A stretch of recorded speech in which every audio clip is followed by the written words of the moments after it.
Evet, başlayalım o zaman.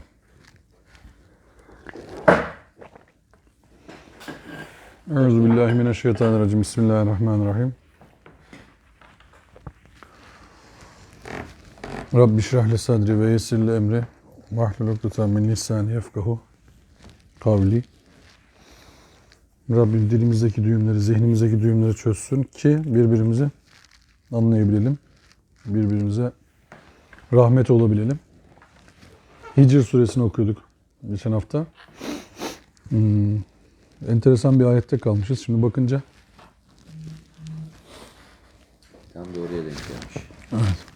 Bunu defalarca bu 11 senelik periyotta defalarca yaşadık bunu da. Yine öyle oldu. Geçen hafta tam şurada kalmışız.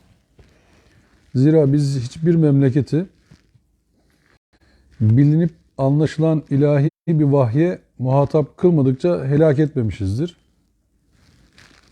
Kaldı ki hiçbir uygarlık kendisi için belirlenen sürenin artık kaçınılamaz olan bitimini ne öne alabilir ne de erteleyebilir. Tam burada kalmışız geçen hafta. Şimdi gelinen noktada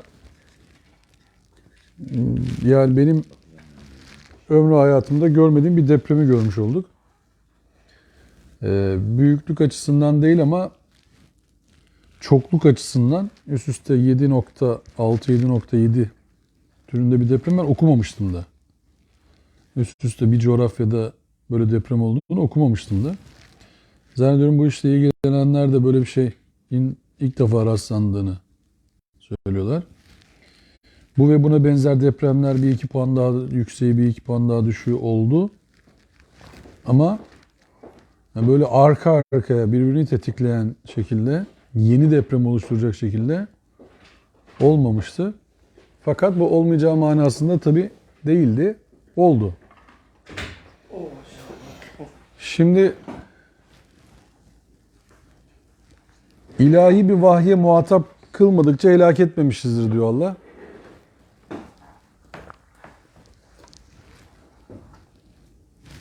Biz bu vahyi aslında şöyle okusak belki doğru bir tabir yapmış oluruz. Esatirul evvelin.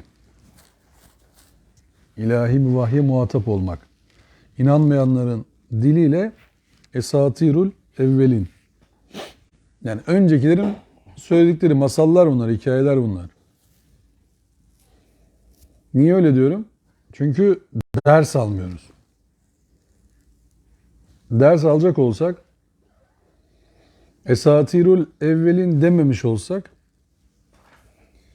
1500'lü yıllarda orada büyük bir deprem olduğunu jeofizikçiler söylediği halde bu bilgiye rağmen orada ev yapmaya kalkışmayız.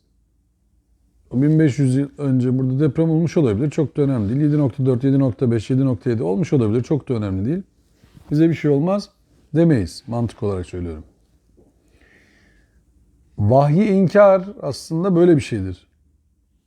Yani illa vahyi inkar ederken bu ayeti yok ya kabul etmiyoruz demek gerektirmez. Kabul ettiğinizi beyan edip hareketinizde tam tersini yaptığınız zaman da inkar olur. Yani çocuk yetiştirirken çocuğa dersiniz ki şöyle yapma kulağını çeker. Tamam babacığım yapmayacaksın der. Hop arkanızı dönersiniz yapar. Sizi inkar etti mi? Etmedi. Yok ya ne dersen de yapacağım mı dedi. Yok hayır öyle demedi. Yok ya yapmayacağım olur mu dedi ama yaptı. Şimdi bizim bu coğrafyamızın işte 2 gündür haritalar yeniden çıktı ortaya. Jeofizikçiler yeniden çıktı ortaya. Deprem profesörleri. Üstten bir fay hattı kocaman. Marmara'yı da içine alan. Hemen ardından Kuzey Anadolu fayı denilen bir fay. Sonra da Güneydoğu Anadolu fayı. Böyle ülkeyi çevirmiş bir İç Anadolu sağlam gibi duruyor. Konya tarafları daha depremden var etse gibi duruyor. Fakat biz burada deprem olduğunu bilmiyor olsaydık, daha öncesinde bu coğrafyanın deprem coğrafyası olduğunu bilmiyor olsaydık, Burada ev yapma hakkımız olurdu. Ya Rabbi bilmiyorduk derdik yani. Biz bilmiyorduk ki burada deprem oldu mu olmadı mı yani. Bizle alakalı bir bilgi yok. Şimdi Müslüman olduğunu iddia eden toplulukların, kişilerin okuması gereken dillerden, okuması gereken tefsirlerden bir tanesi neymiş? Jeofizik. Jeofizik o toprağın tefsirini yapıyor. Antropoloji okuman gerekiyor. Antropoloji okuduğun zaman orada bulunan toplulukların hayatını okuyorsun. Paleontoloji okuduğun zaman da böyle. Coğrafyada nasıl değişimler olmuş? Kimler yaşamış? Yaşadıkları zaman neler olmuş? İşte jeofizik diyor ki buranın kaya yapısı, toprak yapısı bu. Buralarda yumuşak toprak yapısı var, alüvyonlu toprak yapısı var. Siz buralara inşaat yapabilirsiniz. Yapın fakat şu kriterlerde yapmanız lazım. Böyle minare gibi dikerseniz burada sarsıntı ve biz diyorlar ki Avrupa Arap levhasından Avrupa levhasına doğru kayıyor Türkiye. Ayrılıyor orası. Bu işin uzmanları derler ki dünya başlangıcında tek kıtaydı. Tek kıta. Kıtalar arası ayrılık yok. Arada denizler yok. Tek kıta, tek bir kara parçası. Sonra zaman içerisinde bu tektonik oluşumlar devam etti. Lavlar devam etti. Depremler devam etti. Fay kırıkları aktif hale geldi. Oluşumunu tamamlamak üzere dünya harekete geçti ve bu hareket devam ediyor. Ve bu hareketler neticesinde depremin nimetlerini yeryüzü yemeye başladı. İçme sularını buldu. Yeryüzü altındaki işte akiferlerde bulunan tatlı su depolarından tatlı sular ortaya çıktı. Açığa çıktı. Toprak bir kendine geldi, tekrardan canlandı. Alttaki faydalı mineraller üste çıktı. Ama buralarda oldu. Şimdi Allah'ın yaratışla alakalı Kur'an'da verdiği muazzam örneklerden bir tanesidir. Der ki de ki onlara ilkini mi yapmak zor, tekrar mı yapmak zor? Bu müthiş örneklerden bir tanesidir. De ki onlara ilkini mi yapmak zor, tekrar mı yapmak zor? Hiç şüphesiz ilkini yapmak zor. Çünkü prototip yok ortada. Ortada bir emsal yok. Allah farklı farklı yaratabilen, aynı türü tekrar tekrar yaratabilen ve sıfırdan yaratabilen bir yaratıcıdır. Mevcutlar üzerinden birisini zıtları birleştirip, eşleri birleştirip tekrar bir şey yaratabilir. Bir de ne zıt ne eş, komple sıfırdan bir şey yaratabilir. Ama ilkini yarattıysa ona benzer şeylerin yaratılacağını biz buradan anlarız zaten. Deriz ki bu oldu, tekrar olabilir bunun. Bunun farklı versiyonları da olabilir. Bunu da anlarız. Şimdi işte o yüzden yer bilim okumak ve insan tarihi okumak aslında geleceğe dönük okumalardır. Tarih okumalarının en büyük özelliği geleceği aydınlatmasıdır. Geçmişi kurcalamak değildir. Tarihi bazen biz yanlış anlarız. Tarih okumaları geleceğe ışık tutar, geçmişe değil. Geçmişteki oldu bitti. Ama neden olduğunu anlarsak biz geleceğimizi inşa ederiz. Tarihin okumasını, karşı okumasını nedensellik üzerinden ya bu savaş çıkmış, niye çıkmış? Savaş bitmiş, niye bitmiş? Savaşı kazanmış, niye kazanmış? Savaşı kaybetmiş, niye kaybetmişi? Karşıt okumalarla bir kazananın bir de kaybedenin gözünden okursak tez, antitez ortaya neyi çıkarır? Sentez. Oradan biz bir şey yaparız. Önümüze bir projeksiyon koyarız. Deriz ki bu böyle olacak, şöyle olacak. Şimdi Allah açısından sürpriz bir deprem midir bu? Allah açısından sürpriz olabilir mi bu deprem? Olamaz. Çünkü Allah her şeye bir ölçü koyduk diyor mu? Diyor. Bence tekrar söylüyorum. Defalarca söyledim. Yine de söylerim. Kur'an-ı Kerim'deki en büyük meydan okuyan ayetlerden bir tanesidir bu. Biz her şeye bir ölçü tayin ettik. Müthiş bir meydan okumadır bu. Yani inanmayanlar açısından acayip bir alan. İspat edin bir şeyin ölçüsüz olduğunu. Allah'ın ayetini yalanlamış olursunuz. Allah'ın kitabında bir boşluk bulmuş olursunuz. Müthiş bir meydan okuma bu. Çünkü her şeye bir ölçü tayin ettik diyor. Oradaki kelime biliyorsunuz kader. Ölçü. Ölçü tayin ettik. Yani sizler, bizler kendimize Müslüman dediğimiz zaman, inanıyor, inanmıyor dediğimiz zaman bu ölçü değişmiyor. Dere yatağına ev yaptığınız zaman o sene yağmur yağmadı, o öbür sene yağmadı. 10 sene, 15 sene sonra o dere yatağına yağmur gelir. O dere yatağına yaptığınız evleri alır götürür. O evlerin orada olmaması gerekiyor çünkü o dere yatağı adı üstünde. Sonra diyoruz ki takdiri ilahi. Kader. Aslında kaderi inkardır bak bu. Paradoks var burada. Dere yatağına ev yaparsan derenin gelip o evin yatağını alacağını bilirsin. Bu bir kaderdir. Sen bunu inkar edersin. Sonra dersin ki takdiri ilahi. İlk başta yaptığın kaderi inkardır halbuki. Ölçüyü inkar odur. Deprem coğrafyasına sağlıksız ev yaparsın. Binalar yıkılır dersin ki kader. Bak yine kaderi inkar ettin. Şimdi 5. ayet ne diyor? Hiçbir uygarlık kendisi için belirlenen sürenin artık kaçınılamaz olan bitimini ne öne alabilir ne de erteleyebilir. Yani bu şu demek olmadığını herhalde hepimiz biliriz. Yani böyle yapıldıysa demek ki yıkılacaktı. Bunu yapacak insanın hiçbir şey yoktu. Bu yapıları değiştir. Belirlenen süreyi de değiştirmiş oluyorsun. Allah'ın sana vereceği avansı kullanıyorsun. Yapılarını değiştir. Binanı sağlam yap.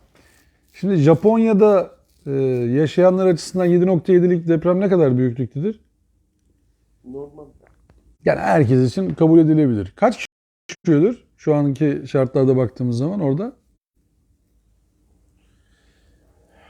100 bina, bilemedin 200 bina. Zorlanır, yıkılır falan filan. Peki, şimdi demin söylediğimiz konuya geldik. Allah onların düzgün hesap yapmasına rağmen Japon oldukları için onların binalarını yıkar mı?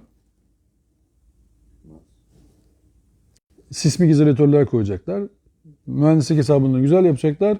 Ama Allah depremi başlatınca diyecek ki ne yapalım? İnansaydınız, inanmadığınız için binanızı yıkıyorum. Demiyor. Demiyor. Dememesinin en büyük nedeni ne? Çünkü Allah her şeye bir ölçü koydu. Bir de Bu ölçüye Müslüman oluyorlar. ölçüye iman etti işte. Ölçüyü çözdü. Ölçüyü çözünce iş oldu. Peki bizim en büyük problemimiz ne bu coğrafya olarak? Biz bu coğrafyanın deprem bölgesi olduğunu biliyoruz. Lamıcımı yok. Jeofizikçiler bağırıyor. Senelerdir bağırıyorlar yani. Burası deprem bölgesi kardeşim. Deprem bölgesi kardeşim burası. Sen şimdi deprem bölgesinde 37 katlı bina niye yapıyorsun ya? Deprem bölgesi olmayan yerleri de işaretliyorlar. Diyor ki şu coğrafyada deprem bölgesi değil. Buralarda daha güvenlisiniz. Buralarda insan popülasyonu niye arttırıyoruz biz abi ülke olarak?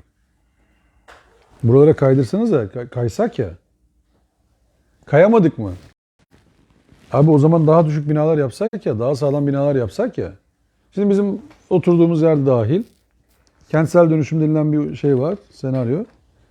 Adama devlet diyor ki 70 metrekare evini 60 metrekare olarak, 50 metrekare olarak vereceğim sana. 50 metrekare geç yeni binaya. Adam diyor ki çıkmam, 70 ver. Öbürü diyor ki ben 70 verdim sen bana 100 ver. Öbürü diyor ki çocuğuma da daire ver. Ya devlet ne yapsın sana? Şimdi yapmadı devlet başı göğe mi erdi? Mesela oy uğruna, tamam mı? Bu siyaset böyle bir şey. Onu anlıyorum ben. Ulan diyor şimdi bir zor koşarsak millet bize oy vermez, seçilemeyiz tekrar. Siyasetle, mesleği siyaset olanlarla biraz görüşme fırsatı buluyorum bazen. Diyorlar ki o kanunlar çıkarken biliyoruz ki seçimi kaybederiz biz. O yüzden herkes geri vites yapıyor. Biz bu kanunu çıkartacağız, zorlayacağız. Diyeceğiz ki ister kabul edin ister kabul etmeyin. Yıkıyoruz evleri ve buraya alıyoruz sizi. Tamam diyor bir dahaki seçime gittik diyor biz. Seçilme şansımız yok.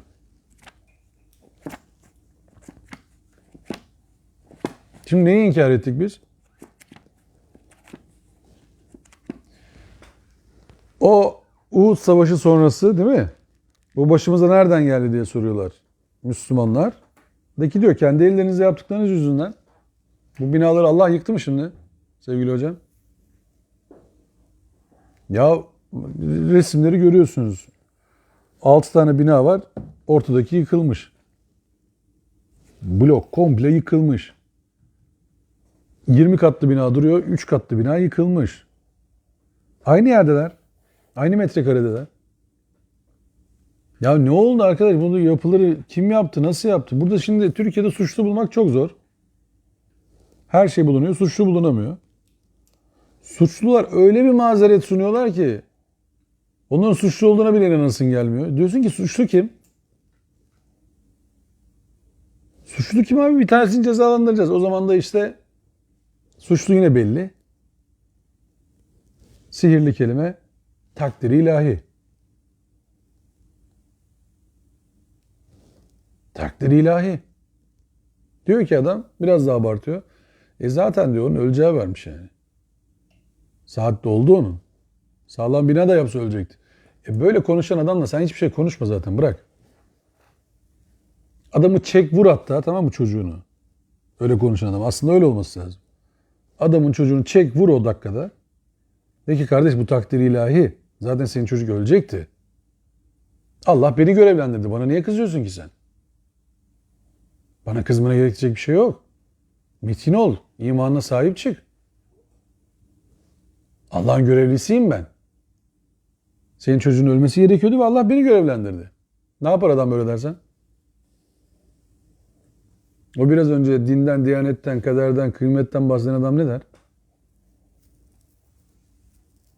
Demek ki dünyada çekilen, en kolay çekilen acı hangisi abi? Başkasının acısı. Çok güzel acı çekilir başkasının acısına. Vallahi çok üzülüyorum ya. Acayip ya. Neyse sabah erken kalkacağız yatalım şimdi. Öyle. Öyle. İşimiz var sabah. Şimdi bu konuları fazla konuşmayalım. Ama çok konuştuk zaten. Çözemiyoruz da bir şey. Hadi bir dua edelim. Allah yardım etsin onlara. Rabbim korusun onları soğuktan, sıcaktan, beladan, afetten filan böyle dualar var biliyorsun camide. Ederken hop böyle elini yere çeviriyor falan bilmem ne. Yere versin afeti diye. Böyle yapınca göğe, böyle yapınca Şimdi bir dedikodu asparagas şey var ya. Bir tane gemi yanaştı Türkiye'ye. Amerikan gemisi. Fuh diye bombayı bir patlattı. Denizin altından, İstanbul'dan. Mersin falan hepsi güme gitti. Ve bu pazarda karşılık buluyor biliyorsun. Harp silahı diyor bunlara. Tamam. Komplo teorisi. Diyor ki olur ya deprem yaptırıyor adam. Jeofizik mühendisleri diyor ki ya kardeşim ne depremi bu 600 atom bombasına eşit güç diyor ya. Hangi 600 bomba diyor. Ne bombası diyor ya. Kim nereye atıyor diyor bunu yani. Marmara attı da burası niye duymadı onu yani? İşte adam öyle bir teknoloji geliştirmiş ki burada atıyor o tarafa deprem yaptırıyor. Tesla'nın deprem makinesi diyor birileri. He. Yani bu 15 Temmuz karaktersiz darbe girişimi, darbesi şeyin neyse adam ondan sonra bitti ya 16-17 Temmuz'da şey vardı. 3 tane uçak gemisi kayıp, 5 tane savaş uçağı kayıp, 4 tane gemi kayıp. Diyorsun ki ya bunlar arka bahçeye mi saklandı arkadaşlar? Nereye saklıyorlar bunları yani? Nasıl kayıp bunlar? Savaş uçağını nereye park edersin yani? Apartmanın girişine mi koyuyor çocuk? Ne yaptı bunlar? Nereye sakladı yani? Hangi piste indirecek bunları? Ama burada da inanıyorsun. Bir tek şuna inanmıyorsun. Allah her şeye bir ölçü koydu. Bak, bu coğrafyanın en büyük problemi bu. Allah'a inancında hata var. Bir Allah tasavvuru var bak. Kesin. Bir Allah tasavvuru var. Ama o Allah, Kur'an'ın anlattığı Allah mı ondan emin değilim. Ağır gelebilir söylediğim ama biraz öyle bir durum var. Yani kesin bir Allah tasavvuru var. Fakat o Allah tasavvuru Allah'ın Kur'an'da bahsedilen özellikleriyle uyuşuyor mu? Ondan emin değilim. İnandığı bir şey var ve ona Allah diyor.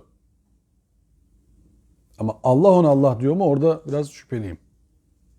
Allah'ın koyduğu ölçüyü inkar ederek Allah'a iman edilmez.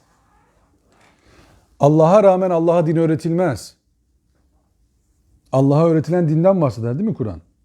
Siz Allah'a din mi öğretiyorsunuz der. Yani bizim istediğimiz şu arkadaşlar, benim gördüğüm kadarıyla Allah bize uysun. Biz Allah'a uymakta zorlanıyoruz. Allah bize uysun. Biz Müslüman olduğumuzu beyan ediyoruz. Namaz kıldığımızı söylüyoruz. Tesbihat yapıyoruz ve o zaman Allah bizi korusun.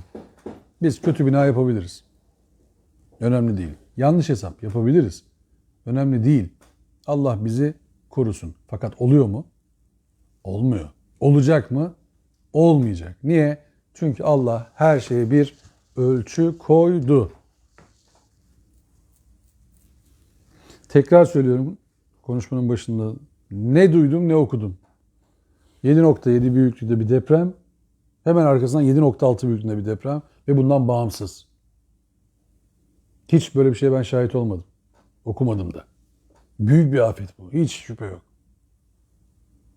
Ancak binalar rehabilite edildiği zaman can kaybının bu kadar olmayacağından herkes hemfikir. Hiç bunda tartışılacak bir şey yok. Bina hasar görebilir ama insan ölmez. Herkes bunu söylüyor. En cahilinden en alimine. Bina hasar görebilir ama insan ölmez. Peki şimdi ne oldu? Hem insanlarımız gitti hem binalarımız gitti. Ya 10 tane ilde 13,5 milyon insan şu anda bak biz camı açsak dersi yapamayabiliriz soğuktan. Camı açsak soğuk girse biz şu anda ders yapamayabiliriz. Şu anda akşam dışarıdalar bu adamlar. Yarın da dışarıdalar bu adamlar. Bir daha yarın, bir daha yarın, bir daha yarın. Yine dışarıdalar bu adamlar. Peki kim verecek bunun hesabını ya? Yardım topluyoruz, yapalım, gidelim, gidiyorduk, direkten döndük, gidemedik falan. Neyse gidelim, hep beraber bir hafta gider. Sordu. Ama ne oldu yani? Çözüldü mü? Mesela buradan elinizi vicdanınıza koyun, söyleyin. Buradan ders alınacağına inanıyor musunuz hep beraber? Bir daha deprem ülkesiyiz ve artık biz 67 katlı binalar yapmayacağız. Alüvyon toprağı bina yapmayacağız. Kolonları ona göre yapacağız. Kolon kesmeyeceğiz. Şu bu. İnanıyor musunuz bunun böyle olacağını? Ya bu 99 depreminin burada yaşayanlar var aramızda. Ben de onlardan bir tanesiyim. Buradaydım. Korkunç bir deprem yani. Ben öyle bir şiddet görmedim hayatımda. Sadece ne zaman öleceğimi tahmin ediyordum. Yani herhalde birazdan gidiyoruz. Bina düşüyor falan. En üst kattayız. 6. kattayım ben Bayrampaşa'da. Sallanıyoruz yani böyle. İnanılmaz bir şey. Büyük bir dehşet. Bu onun 2 katı ya. Ben size söyleyeyim mi? 7.8 böyle küçük gibi geliyor ya. 7.4 ile 7.8 arası korkunç bir fark var. Biz 7.4'te tamam dedik. Bitti yani iş. Buradan çıkış yok artık. 7.8'de ihtimal ki onlar onu demeye fırsat bulamadılar. Yani bir duvardan bir duvara vurmuştur adamı yani. 1,5 dakika. Yani deprem uzmanları diyor ki Kazım abi, şiddet ne kadar artarsa süresi de o kadar uzun oluyor. Bak şiddet ne kadar artarsa süre o kadar uzun oluyor. Sarsıntı süresi. Allahu Ekber yani. Bak, diyecek hiçbir şey yok. Dizüstü çöker kalırsın. Hiçbir şey yapamazsın. Yok hayat üçgeni. Yok çök, tutun, kapan falan. 7,5 vuruyor. Sen nereye çöküyorsun, nereye tutunuyorsun, nereye kapanıyorsun? Kime kapanacaksın yani? Yani bizim işte diyorum ya geçen hafta takdir ilahi buraya uydu ama hiçbir memleketin önceden bilinip anlaşılan ilahi vahye muhatap kılmadıkça helak etmemişizdir. Hiçbir uygarlık kendisi için belirlenen sürenin bitimini ne öne alabilir ne erteleyebilir. Burada kalmıştık geçen hafta biz tam da. Tam da bu ayette kalmıştık yani. Bitti. Ve şu anda son ben gördüğümde 4544'tü evden çıkarken. Vefat eden kişi sayısı. 4544. Yani bu şimdi yıkamaya kalksalar kaç gün sürecek bu ya? Ya bu can bu şey değil ha. Yani leblebi çekirdek konuşmuyoruz. Bunlar insan ya. Bu memleketin insanı bunlar ya. Birimizin abisi, birimizin akrabası, birimizin tanıdığı falan bir şey bu. Şimdi bu insanlar 2 tane polar, 1 tane battaniye, 3 tane ekmek, 5 kilo su falan. Değil ya yok işte adam yok. Öldü adam. Daha şakası yok ki bu işin. Peki ölmedi. Evi gitti şimdi. İskenderun, Adıyaman, Maraş. Evi gitti adamların yok. Evi yok. Ne yapacak şimdi? Kaç senelik emek. Kaç senelik emek bu? Yani her hafta alınan bir şey mi bu ev dediğimiz müştemilat yani? Her hafta mı alınıyor bu? Adam Türkiye'de genel itibariyle bir, bilemedin iki, hadi çok çok üç evi oluyor normal birisinin. Üç evi olunca çok normal olmadı ama neyse. Hani öyle diyelim, biraz daha iyi filan. Bazı ekstra durumlar var işte. 20-30 evi olanlar, 50 evi, 100 evi olanlar var, ekstra var. Ama ortalamayı söylüyoruz. 1, 2, hadi 3. Ortalama bir insan. O da aynı mahalledeyse hepsi gitti. Atadan, dededen kalma ev de gitti. Kendi yaptığı da gitti. Kazandığı da gitti. Şimdi adam nerede barınacak? Nasıl yapacak? O mahalleler nasıl bir daha inşa olacak? O sokaklarda insanlar nasıl huzur içerisinde bir daha yürüyecek? Şu anda farkında değiliz ama ülkenin coğrafyası değişti resmen. Güneydoğu Anadolu'nun coğrafyası değişti resmen. Ki Maraş biliyorsunuz Akdeniz diye geçer. Akdeniz bölgesinin içindedir Maraş. Antalya falan sağlam sayılıyor Türkiye'de. Dikkatinizi çekerim. Antalya ile Adana arasında ne kadar kilometre farkı var sizce? Dağın bir tarafı Antalya, bir tarafı Adana. Üste çıkarsam Maraş. O kadar. Başka yok. Bak Antalya güvenli sayılıyor sözüm ona. Adana, Antalya'dan böyle devam et. Mersin, Antalya, işte Adana işte öyle düşün yani. Ya biz İstanbul'da beni eleştiriyorlar ki çok kötü bir deprem. Öbürleri de diyor ki ya daha kötüsü olmadı. İstanbul'da olacak diyor. En kötüyü burada bekleyin. Düşünebiliyor musunuz? 13,5 milyon insanın geldiği hali. Ki bak coğrafya ne kadar geniş. Ne kadar büyük bir alanı konuşuyoruz. Biz şu kadarcık yerde 18 milyon adamız. Bu masa kadar yerde 13 milyon adam yaşıyor. Biz şu kadarcık yerde 18 milyon insan yaşamaya çalışıyoruz. Peki şimdi biz depremle nasıl başa çıkılacağını biliyor muyuz? Yani kağıt üzerinde biliyoruz. Kentsel dönüşüm yapacağız. Eski bina stoğunu hemen hızlıca çevirmeye çalışacağız. Peki binalar şu anda hızlıca çevirmeye çalışınca harcayacağımız para mı daha fazla sizce? Binalar yıkılırsa harcayacağımız para mı daha fazla? Binalar yıkılırsa daha fazla. Binalar yıkılırsa harcanacak para şu anda yapılacak işlemin 10 katı. Peki öyle bir para var mı? Yok. Kapatın dükkanı, en son çıkan ışıkları kapatsın. O yani durum. Yani şey güzel söylerken, güçlü ülkeyiz, bunu da hallederiz de sonra şu anda kaç lira sizce bu depremin maliyeti? Kaç liradır 3 aşağı 5 yukarı? Tahmin olan var mı? Şu anda gözüken itibariyle. Fabrikalara bir şey olmadı. 25 milyar dedi bir jeofizikçi. Kazım ne kadar sence Kazım abi? Yani ben de 35-40 milyar dolar şu an için yani. Ama Şu anda en iyimser rakam 35 ila 50 milyar dolar arası. En iyimser rakam. O binaların tekrardan hayata döndürülmesi, o insanların tekrardan hayata kazandırılması. Niye? Çünkü bir kere harfiyat işi var çok büyük. Molozların taşınma işi var. Oraların rehabilite edilme işi var. Tekrardan jeofizik işi var. Tekrardan planlama işi var. Altyapısı var. Elektrik tesisatları var. Doğalgazları var. Var Allah var. Halbuki şu anda yapsan bunları, rezerv inşaatları bir tarafta yapsan, insanları taşısan, abiler burası bundan sonra Bayrampaşa değil de şurası bundan sonra Bayrampaşa desen, yerini değiştirsen daha kolay. Ama insanımız ne yapıyoruz biz? İnsan olarak abi diyoruz şu parti iktidarda, o partililer var ya kesin götürüyordur abi. Onlar değil de şu partililer gelince biz yapalım bu dönüşümü. Peki depremin bundan haberi var mı? Deprem bunu dinliyor mu sizce? Ha dur bakalım o parti gelince düzelecekmiş. Biz o zaman mı deprem olayım diyor acaba? Allah'ın koyduğu ölçüyle dalga geçilmez. Allah'la dalga geçilir mi ya? Tırnak içerisinde söyledim. Allah'ı kafaya alabileceğini mi zannediyor insan? Vallahi idare et ya vallahi. Halledeceğiz yani. Yaparız ya. Biraz daha müsaade edelim biz. Allah'la dalga geçilir mi ya? Allah seni dinler mi yani? Diyor ki ölçü koydum. Şöyle düşünün, kum saati çalışıyor. Daha bir berisi yok bu işin. Başka tarifi yok. Sen kum saatini döndüremezsin. Ta ki ne zaman? sen kum saatinin dönmesi için duanı edersen, yani inşaatlarını rehabilite edersen, yaşam tarzını rehabilite edersen, ya sen herkesin semti var, semtte yaşıyoruz. Kaç kişi biliyor deprem toplanmalarını? Nerede deprem toplanmalarını yaşadığınız yerde? Nereye gideceğiz? Var mı deprem cami kalırsa ayakta? Ben sana, Cami ayakta kalırsa gidersin. ben sana geleceğim. Bizimki yeni kapı meydanı. T5 üzerinde Merter Migros'un yanında büyük bir arazi var. Bir tanesi orası. Bir şey çıkabilirsen Tabii. tamam, orada yırtarsın yani. Şimdi düşünsenize durumumuzu.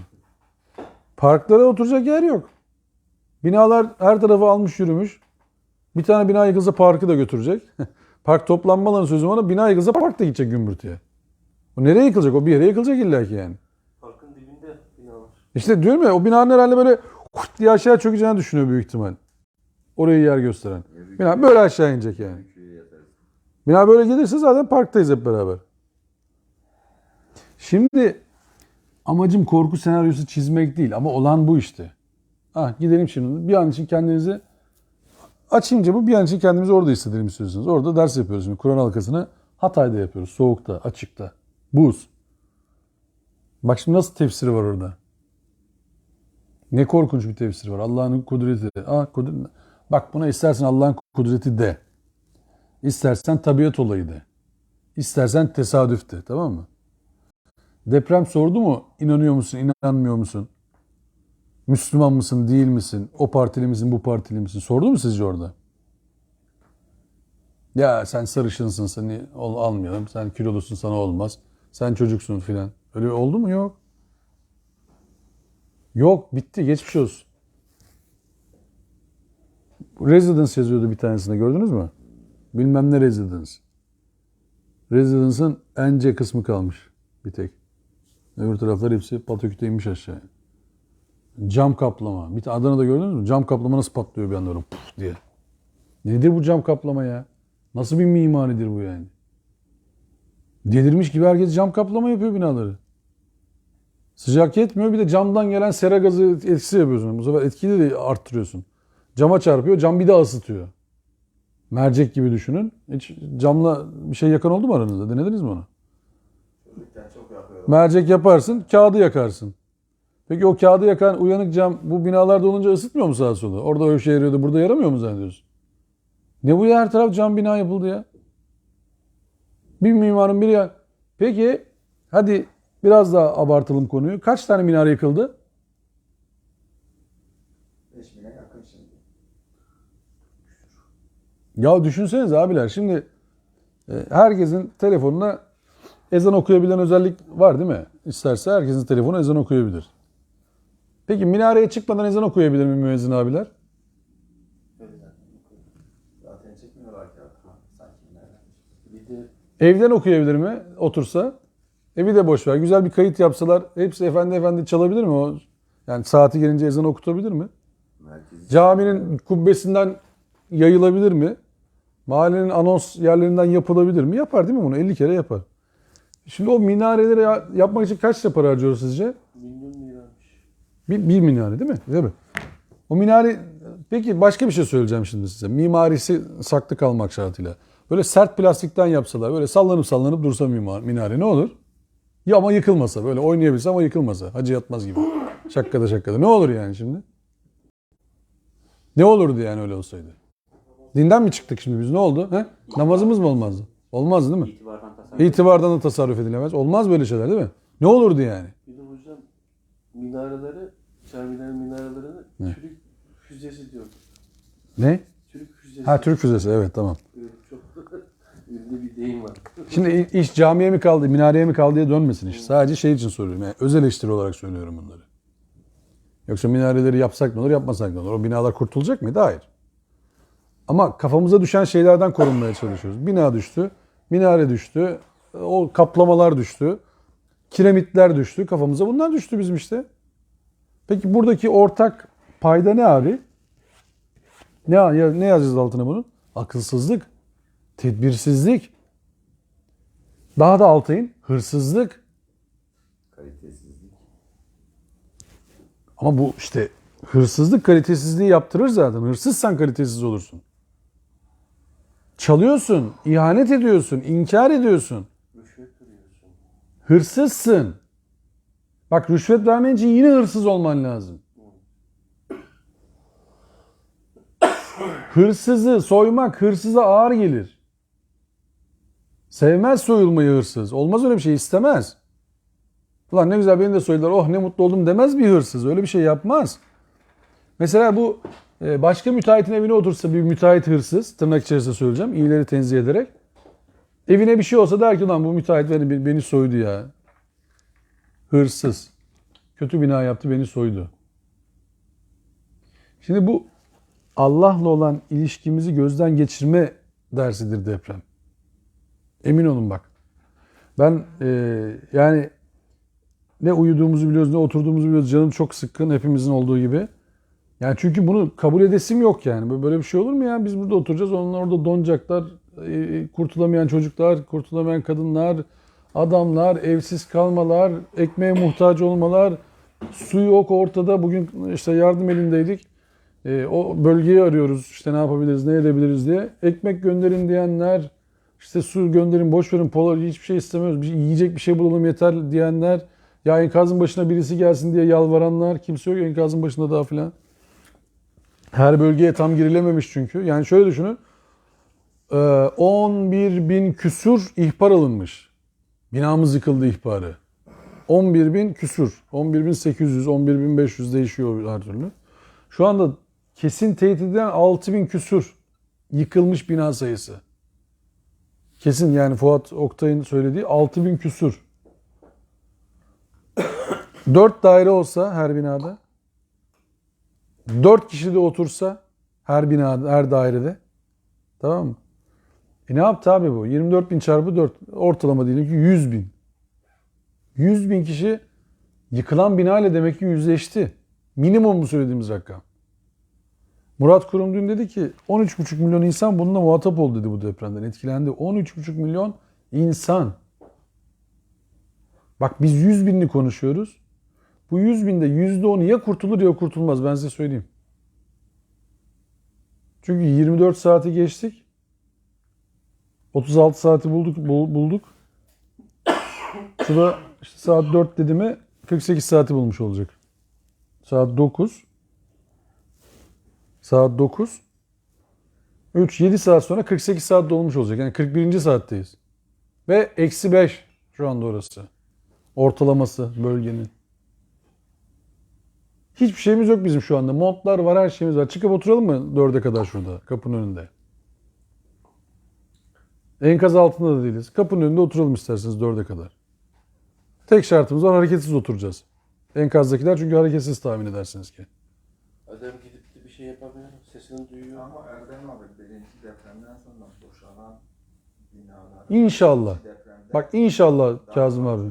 İkinci 7, 6, 7. İnşallah hepsi dışarıdadır. Ama en kötü senaryo bu yani. Söylüyorum size. Mutlaka ama yani o kadar fazla enkaz altında olacağını düşünmüyorum. Bak inşallah değil. Bak en kötü senaryoyu çiziyorum ben. Diyorum ki 100 binin üzerinde bir göçük altında kalan adam var. Ve bunun 8 bin kurtarma yaptık dediler galiba. Yanlış hatırlamıyorsam akşamüstü açıklamada. 8 bin kişi enkazdan kurtuldu dediler. Ben de diyorum ki %10'u çıkar mantık olarak bu işin. O da ilk 6-7 saatte ne çıkarttın. O anda yapılan iş çok önemli. Peki şimdi bu kadar söylendikten sonra ne yapmamız gerekiyor değil mi aslında yani? Tablo bu. Bunu ben söylesem ne olur, söylemesem ne olur. Tablo bu. Kötü müteahhitlik var. İhtimal kötü denetim var. Rüşvet var. Ve sonuç bu. Göz göre göre de olanlar var. İnsan evinin kötü olduğunu biliyor ama parası yok. Bir şey yapamıyor. Belki belediye diyor ki bu bina kötü kardeşim. Belediye diyor ki adam idare et kardeşim bizi. Evimiz yaptıramam ben bu evi. Param yok benim. Bu da gerçek mi hayatın içerisinde? Var, gerçek. Buna da bir şekilde kabullenmemiz gereken bir acı gerçek. Abi, ondan ziyade şimdi İstanbul'da da mesela Fatih'te çok eski binalar var. Yani çoğunluğu gidip kendisi başvurması lazım. Yani şimdi bazılarını belediyelere Aynen katılıyorum. başvurması lazım. Başvurduktan sonra şimdi bu riski almıyor. Atıyorum bizim binada o riski almıyoruz. Başvurmuyoruz. Başvurup da karot gelip alırsa o şey yaptı mı 6 ayda boşaltman lazım. O yüzden çok insan o başvuruyu yapmıyor. Dolayısıyla belki imkansızlıktan, belki şeyden, belki yani Neden olduğu birçoğunun da mesela %30'u falan diyeyim ben size. Binasının bilmem nereleri kaçak. İstanbul için konuşuyorum. O bina yeniden yapılmaya kalksa cart diye kesecekler o kaçak kısmını. O yüzden de başvurmuyor. Dediğin gibi abi 6 ay içerisinde çünkü oturulamaz koydum. Oradan çıkacaksın o evden. Şimdi yeni yasada bir de Erdem abi ben buradan araştırdım. Şimdi Bakın. burası 5 kat imarı var. Ama sende 6 kat var. Belediye diyor ki sana 6 kat sen aynısını yap. Herkes katını alsın. Yeter ki yeni yap. Aslında o imkanı da sunuyor. Yani 5 kattır ama 6 kat var. Kimse mağdur olmasın diye 6 kat olana 6 veriyor. 4 olana yine 5 veriyor. Yani 5 ile 4 olana yine 5 veriyor. Ama tabii Şimdi burada devlet bize yardım etsin mantığı var ya. Devlet bize yardım etsin. Şimdi bunun daha ileriki mantığını söyledim demin. Allah bize yardım etsin de. Sonra başka da yardım edecek bir yer kalmıyor ama yani. Sen yapman lazım. Daha ileriki mantık. Ben bir şey yapmaya ihtiyacım yok. Ben Müslüman olduğumu iddia ediyorum. Namazımı da kılıyorum. Tamam bitti geçmiş olsun yani. Allah bize Sen yapmazsan Allah yardım etsin bitti. Bunu peki Hristiyan demiyor mu? Yahudi demiyor mu? Sen yapmazsan Allah yardım etmiyor çünkü sen yoksun artık yani anladın mı? Devlet de Aslında sana yardım ben etmiyor yoğum. çünkü yoksun yani. Geçen derste gördün mü Muhammed? Hindu bir arkadaşın iğrenç ötesi bir kutsanma modeli vardı. İnek dışkısıyla kendini kutsuyordu. Gördünüz mü o görüntüyü? Siretül Kur'an dersinde. Bir leğen inek dışkısı var. Hindu arkadaş böyle dua ederek o dışkıyı suratına, üstüne, başına sürüyor. Temizleniyor. Temizleniyor değil, kutsanıyor. Ruhen mi? Yani ruhen temizleniyor, kutsanıyor. Aklınızı kullanmasanız Allah sizin üzerinize pislik yağdırır derken Allah'ın şaka yaptığını zannediyorlardı. Yok bak. Adam çatır çatır yıkandı. Bir de alıyor oradan sürüyor bir şeyler yapıyor falan filan. Şimdi biz bu kadar kıssak da söylensek de şunu kabul etmemiz lazım. 99 depreminde ki ev yapıları aynı şekilde devam etseydi bugün o inşaatlarda kaç tane bina giderdi? Bugün 60 bin, 6 bin yıkılan 60 bin olurdu büyük ihtimal. Yani biz 99 depreminden bir şekilde ders aldık aslına bakmayın. Ve o dersle beraber mesela AFAD diye bir kuruluşumuz oldu bizim. Kentsel dönüşüm oldu. Kentsel dönüşüm diye bir gündemimiz oldu. Peki bu AFAD'ın sağlıklı çalışamamasını, organizasyonu sağlıklı yapamamasında, kentsel dönüşümün sağlıklı yürüyememesinde kabahat birinci olarak devletin mi yoksa bizim mi? Halk olarak. Biz şahit olduk Bayrampaşa'da burnumuzun dibi yani. Bizim işte. Olmaz, mümkün değil, olmaz, yapılamaz. Vatan Mahallesi var. Ya yanlışlıkla deprem olsun Bayrampaşa Vatan Mahallesi'nde. Ya hangi bina olduğunu bulamazlar. Bak yıkıntı olduğunu görürler yukarıdan. Ama hangi bina olduğunu bulamazlar yıkıntının. Caddeyi bulamazlar orada. Ya orada bir sokak olup olmadığını anlamaz kimse. Yıkılırlar hep beraber böyle komple kapanır orası. Gölcük depreminde bir müşteri İstanbul'daydı bizim. Deprem sırasında İstanbul'daymış. Sonradan tabii deprem olunca evine gitti. Tekrar geldiğinde anlatmıştı. Sokağı bulamıyordum diyordu ya. Adam sokağımızı bulamıyordum diyor. Bak söylüyorum. Aynı dediğin gibi. Bayrampaşa Vatan Mahallesi. Bak buradan söylüyorum. Yetkililer nasıl dinlemiyor bizi. Rahat rahat söyleyebilirim. Vatan Mahallesi'ni bulamazsın abi. Zaten normalde sokağa araba giremiyor. İkinci araba girdi mi sokak kapalı. Yok geçemezsin yani. Böyle yan yana geçiyorlar ya. Geçemezsin yok. Öyle bir gidiş yok. Şu anda yok. Kim hangi hakkıyla hizmet yapmış? Yani şu araba kadar sokak olur mu ya? Bak daire burada, burası da burada işte. Yani biraz uzansan tokalaşırsın. Bir tane araba girdi mi geçmiş olsun. Başka bir şey yok araba sokakta. Ya o sokaklarda kentsel dönüşüm yapmaya çalıştılar. İtiraz ettiler, engellediler projeyi. Belediye de dedi ki aman abi seçim üstü şimdi. Rahatsız etmeyelim insanları. Kaybederiz seçimi. Devam edelim abi. Ama bu sadece Bayrampaşa için söylemiyorum bunu. Memleketin tamamı için. Toz koparanda ne olaylar oldu değil mi? Hemen senin evin arkası abi. Neler oldu oralarda ya? Şu anda belediyeye geldi komşular birlik oldular. Şey yaptılar. Buyurun. Şey yapıyorlar. Buyurun. Sonra devlet bize nasıl yardım istiyorsunuz mesela? Ne yapsın devlet size? 100 metrekare daireniz var, 150 metrekare versin size. Residence yapsın, havuzlu yapsın, bahçeli yapsın. Hizmetçi koysun. Ha, devlet yardım eder abi, mezarlık bir yer tutar, mezarlık. Şimdi devlete sallarken de burada sıkıntı var. Bırakmaz yani yerde. Bak devlete sallarken de sıkıntı var. Bence ama işte bak o paydaya demin oraya getiriyorum konuyu. En büyük problem ahlaksızlık. Bunun tek karşılığı var ahlaksızlık. Devlet senin barınma ihtiyacını karşılamaya çalışıyor. Proje getiriyor, tamam mı sana? Sen diyorsun ki benim metrekarem düşük. Abi birazdan metrekaren kalmayacak. Kalmayacak, o metrekare yok. Birazdan o hiç yok senin metrekare dediğin şey. Çocuğuma kalacak, anama kalacak, babama kalacak. Birazdan kalmayacak, kapatacağız dükkanı, kapanacak. Bak ayet nasıl geliyor? 6. ayet. Bir de kalkıp sen ey kendisine uyarıcı bir mesaj indiğini iddia eden kişi, evet sen kesinlikle mecnunsun dediler. Eğer doğru söylüyor idiysen bize meleklerle gelmeli değil miydin diye de eklediler. Şimdi elçi diyor ki böyle olacak. Onlar diyorlar ki ya arkadaş ya. Sen harbiden şaşırmışsın yani. Mecnunsun sen ya. Cinlenmişsin sen. Sana uğramışlar. Zaten bu kadar biliyorsan bize meleklerle gel yani. Hep aynı hikaye. Şu andaki uyarıcılar, jeofizikçiler uyarıyorlar ya. Onlara biz bu muameleyi yapmıyor muyuz şu anda? Aynısı. Adam diyor ki ya burada deprem olacak hocam. Ya aman bunlar var ya. Senaryocusu. Bunlar var ya bunlar. Bizim bir Vasfi Hoca var. Bir okuyor. Süslenmiş bina. Bizim Vasfi 300 liraya bina üfleteceğiz diyor. Evet. Arkadaşlar diyor 300 liraya bina üfleteceğiz. Nefesi kuvvetli bir hoca bulduk. 300 liraya bina üfleteceğiz. Çünkü herkes aidatını versin. Tamam. 300 lira üfleyince binayı. Şimdi bu doktor uyarıyor. Diyor ki arkadaşlar şunu şöyle yapmayın. Bak böyle olacak. Sen diyorsun ki ya benim dedem var ya 90 yaşına kadar yaşadı. Argüman da o. Ya o dün de ama işte adamın yaşadığıyla senin yediğin aynı değil ki yani. Sen hamburger yiyorsun, adam çevirme et yiyordu.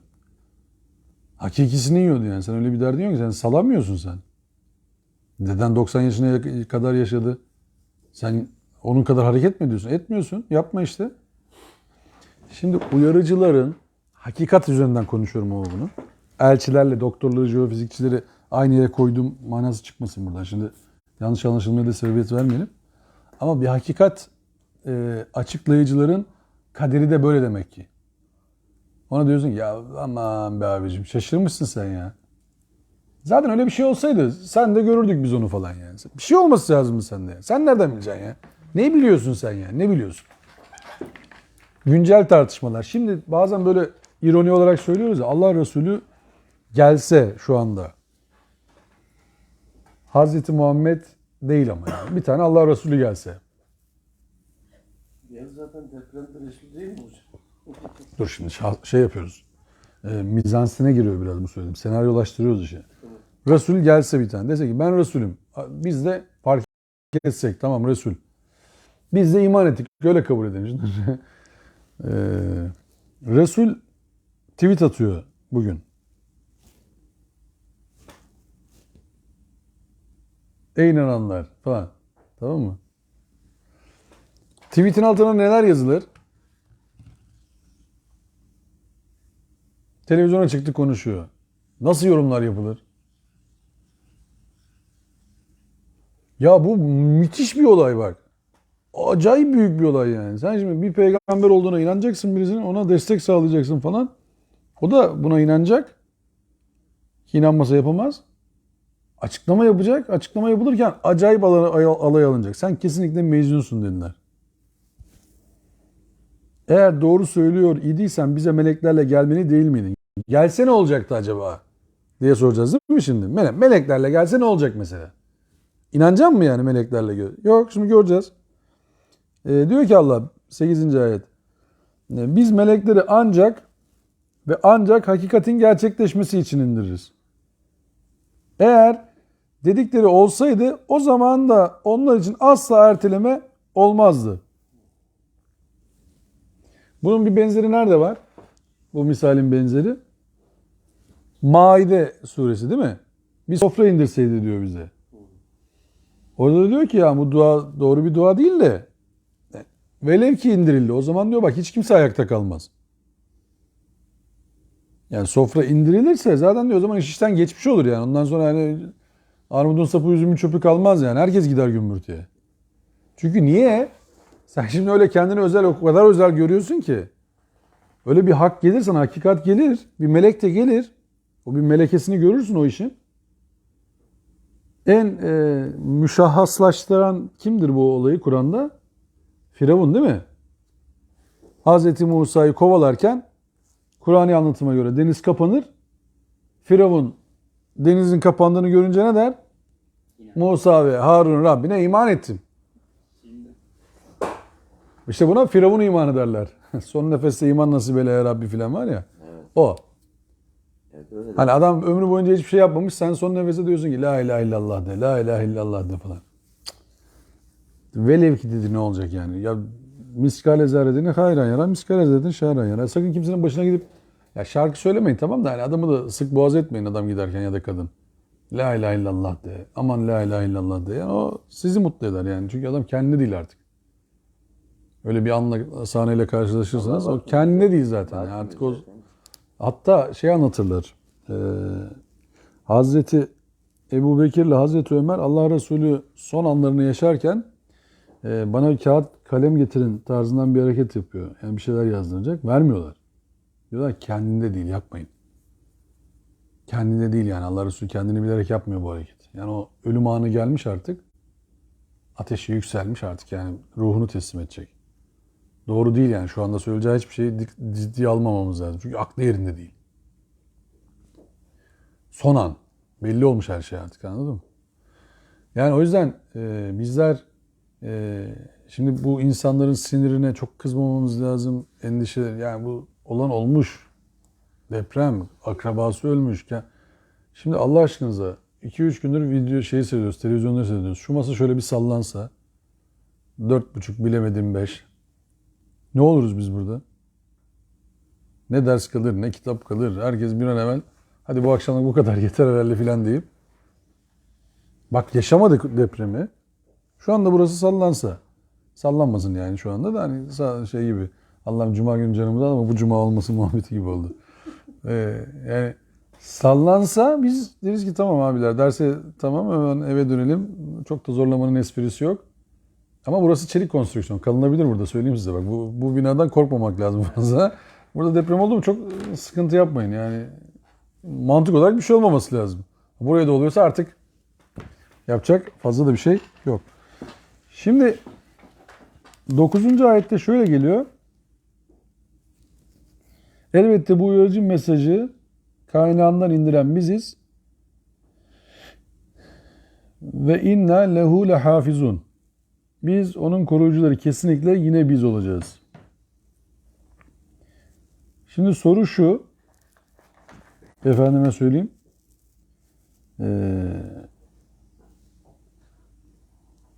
Bu akşamın sorusu olarak almayabiliriz ama şöyle diyebilirim bunu. Koruyucu olan Allah. Bu mesajı koruduğunu iddia eden Allah. Söyleyen Allah. İspat ediyor zaten bütün nüshalardan. Tevrat ve İncil'i niye korumamış olabilir sizce ya da korumamış mıdır? Ateist sorusu gibi oldu. Ama Müslüman bunu sormak zorunda. Hazreti Musa'ya tanınan, Hazreti İsa'ya tanınan imkanlarla Hazreti Muhammed'e tanınan imkanlar farklı olabilir mi sizce?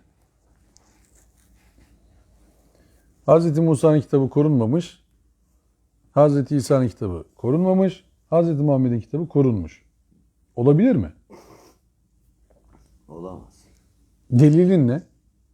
Olamaz. Allah öyle bir şey yapmaz yani. Ya o senin zannın. Delilin ne? O senin zannın. Sence? Kalem bile Kitaplarına yazmayı, iman ettik diyor. Kitaplarına iman ettik. kalem bile yazmayı öğretti diyor. Evet. Yazılmış bir şeydir yani. Öyle korunmuş. O da delilin değil. Başka? Öbürleri korunmamış mı? O da kalemle yazıldı. Sonra ne? Bir sor diyor. Öncekine sor. Ondan sor diyor. Oğuz'a mı sorayım? Onu mu diyorsun? Hayır. Evet, ayetleri. Kitaplarına baksınlar diyor. Tamam, ne şimdi? Nereye geleceğiz? Yani demek ki o bunu şey yapıyor yani. Tasdik ediyor. Yani onlara sor, zikir ehline sor dediğinde İncil ve Tevrat'ı bilenlere sor olduğunu iddia ediyorsun. O zaman onların da kitabı korunmuştur. Mu destekliyor bu söylediğin. Sence Kazım abi? Yani aslında Allah korumuştur ama insanlar kendi elleriyle tahrip etmiştir. Yani biz de tahrip edersek Ki ediyoruz da.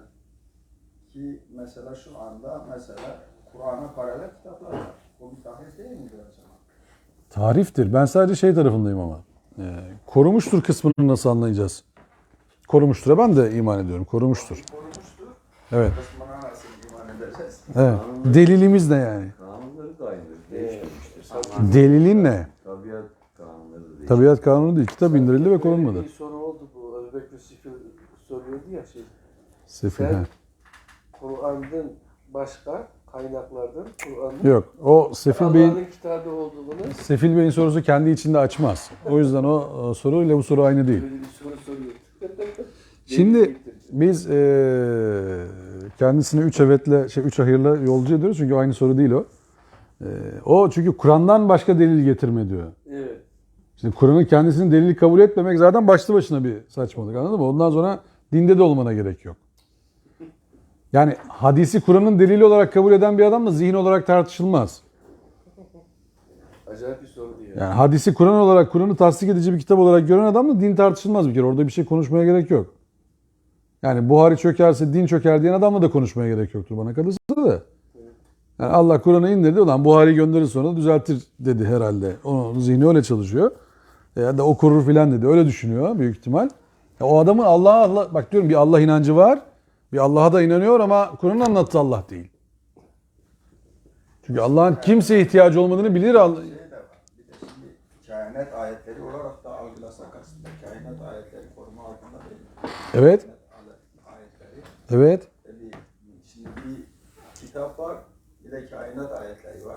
Evet. Bir de insan ayetleri var. Şimdi bunların hepsini birbirine de- bağladığımız zaman yani sen Tevrat'ı şey da alsan, diyor- İncil'i de alsan o şeyden baksan aslında kainat ayetleri korunmuş. Her şeyi ölçülü Birbirine yarattı. bağlantı olarak Diyor. bakarsak. Evet. O ölçülü yine her şeyin kendi kodu. Evet. Kendi şeyi. O olabilir yani. Ama Allah- kitap olarak Yanlış bu da olmadı. İncil ve Tevrat kitap olarak şu anki elimizdekiler tahrip edilmiş. Tamam. Delilimiz ne orada mesela tahrif edildiğini? Mesela şimdi Kur'an diyor ki sizden öncekileri tasdik edeceğim. Tamam. Orada şimdi Kur'an'a baz alıyoruz. Kur'an'a göre yani orada çünkü okuduğumuz zaman Tevrat'la İncil'i orada bakıyoruz ki yani Allah'ın birliğine yönelik büyük bir zaaf var yani büyük bir eksiklikler var yani. Demek ki oradan anlıyoruz ki yani orada Kur'an oradaki bazı ayetleri yalanlıyor. Ama kainat Normalde paralel anlatıyor. gitmesi lazım. Yaratılış. Yani ana kaynağımız son inen kitapsa, son inen kitap da oradakileri tasdik ediciyse, eğer tasdik etmediği ayetler varsa orada demek ki orada bir tahrif var. Abi bak bu kitabın ortası tamam mı? Hep kitabın ortasından sorar hocalar soruyor. Zor soru kitabın ortasından sorar. Bak bu kitabın ortası. Tam ortasına geldik. Ondan diyorsun değil mi? Ortasına gelmez. Yani zor. Anladın mı? Şimdi- Cevap veremeyecek. Peki şey soralım. Şimdi Allah Kur'an-ı Kerim'de peygamberler yani nebiler arası ilişkiyi anlatırken bir ayette şöyle der. Bak gözetmiyoruz. La nüferriku beyne ahadin min rusulü. Yani Bakara suresinde bizim Amine Resulü diye okuduğumuz pasajda La nüferriku beyne ahadin min rusulü der. Biz peygamber arasında fark gözetmiyoruz. Bir tanesinde de şöyle der. Biz bazı nebileri bazı özellikleriyle bazı nebilere üstün kıldık der. Ama Kabiliyetleriyle Heh. alakalı. ama mesaj bazında üst başlık nedir Kur'an'daki? İnned dîne indallâhil İslam. Tamam, bak bu üst başlıktır. Allah katında din İslam'dır. Tamam. Bitti. Şimdi tüm nebiler açısından baktığımız zaman sundukları tek din vardır. İslam'dır. Şimdi orada bulundukları kabilelerin, Yahudilerin kendilerine verdiği isim ne? Hidayete erdirilmişler, değil mi? Evet. Nasraniler ne? Yardım almışlar. Müslümanlar ne? Teslim olmuşlar diye çeviriyoruz değil mi biz şimdi bunları çevirirken? Peki Allah diyor ki Allah katında din yalnızca İslam'dır. Hatta başka din kabul edilmeyecek Allah tarafından. Peki biraz daha agresif bir soru soralım o zaman değil mi? Madem agresif soruyoruz. Kardeşim Yahudiler var, Hristiyanlar var, bir de Müslümanlar var. Allah da başka din kabul etmeyeceğini söylüyor. Bu peygamberler oralara din öğretti. Bu adamların hepsi güme mi gitti şimdi? Ya da tırnak içerisinde biraz daha agresif. En agresifi olur herhalde. Allah deneme yanılma metoduyla mı çözdü bu işi? Ya o dönemde de teslim olan Müslüman olanlar vardı. Madem ki yani Allah katında tek bir İslam'dı. Evet. Yani orada mesela Hazreti İbrahim için demiyor mu? Huve semmekumun Müslüman. Evet. Yani Allah zaten bize tek bir isim vermiş. Yani Müslüman ismi vermiş. Yani hepimiz aslında Allah'ın yani Allah'ın kanunlarına teslim olan herkes Müslümandır. Bu İsrailoğulları döneminde de öyledir. Hazreti İsa'nın Nebiliği döneminde de öyledir. Bugünümüzde de böyledir. Ama şu anda elimizde yani kitap anlamında baktığınız zaman gördüklerimiz içinde yani İncil ve Tevrat'ta tahrif edilmemiş bir kitap yok kitap olarak. Ama o dönemi kastederseniz tabii ki o dönemde Hazreti İsa'nın da destekçileri olmuştur. İsrailoğulları içinden gelen nebilerde de destekçiler olmuştur. Karşı çıkanlar olmuştur. Günümüzde Hazreti Muhammed'e karşı çıkanlar olduğu gibi. Peki. Şimdi buradaki bahsedilen ve korunan nedir?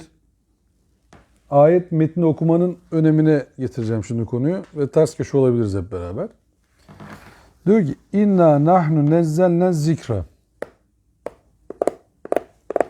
Biz bu hatırlatmayı sana yapıyoruz ve inna lehu hafizun. Ve biz onu koruyucuyuz. Neyi koruyormuş Allah? Zikri. Yani Allah tüm peygamberlere öğrettiği doğruları yani zikri indirdiğini söylüyor ve bunu koruduğunu söylüyor.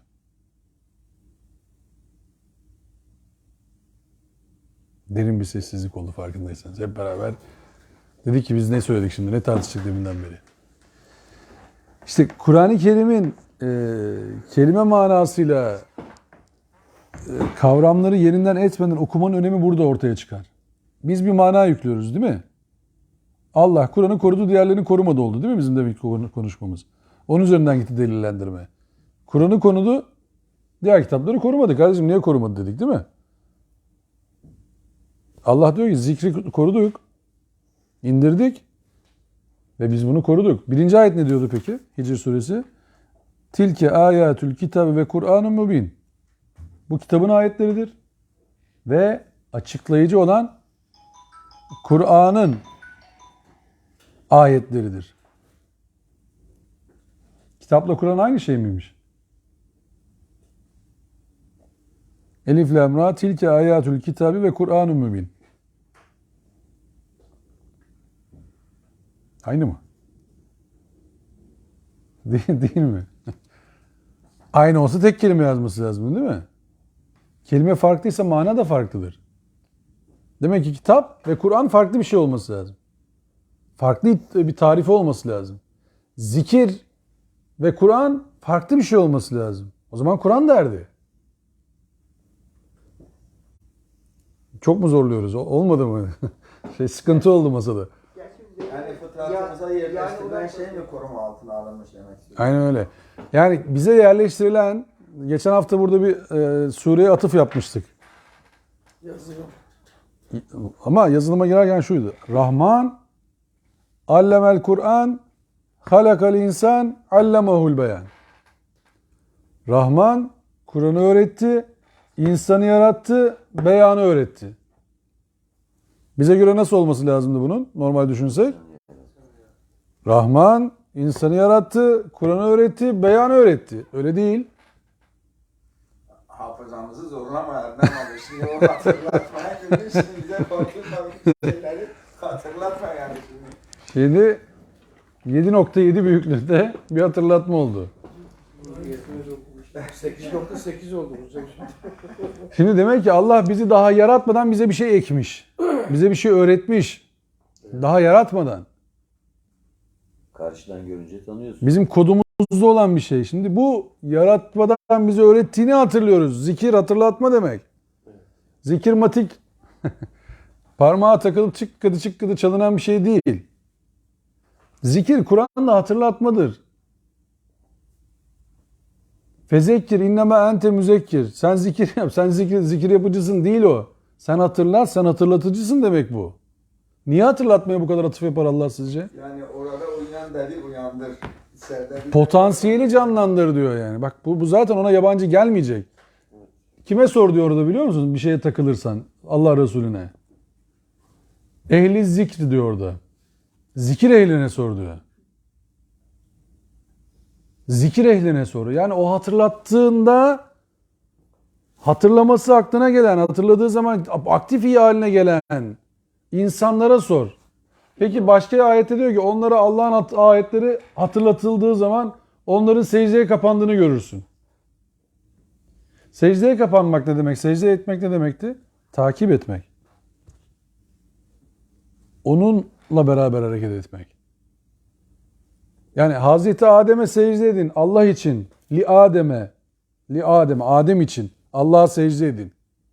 Aman evet, Adem'e secde edin. Allah için Adem'e secde edin. Bak Allah için Adem'e secde edin. Ne demek o? Adama uyun yani. Allah için ama işte. Allah onu yarattı. Allah için onu onun takip edin şimdi. secde edin. Niye? Çünkü Allah ona isimleri öğretti. O isimleri öğretilme işte işini daha da açabilirsiniz. Ayrı şey konu ama hani bir farklı bir özelliği var. Çok da açmayalım. Açı bir hal olduk böyle matruşka gibi. Onu aç bunu aç toparlayamıyoruz ondan sonra. Geri gelemiyor konu.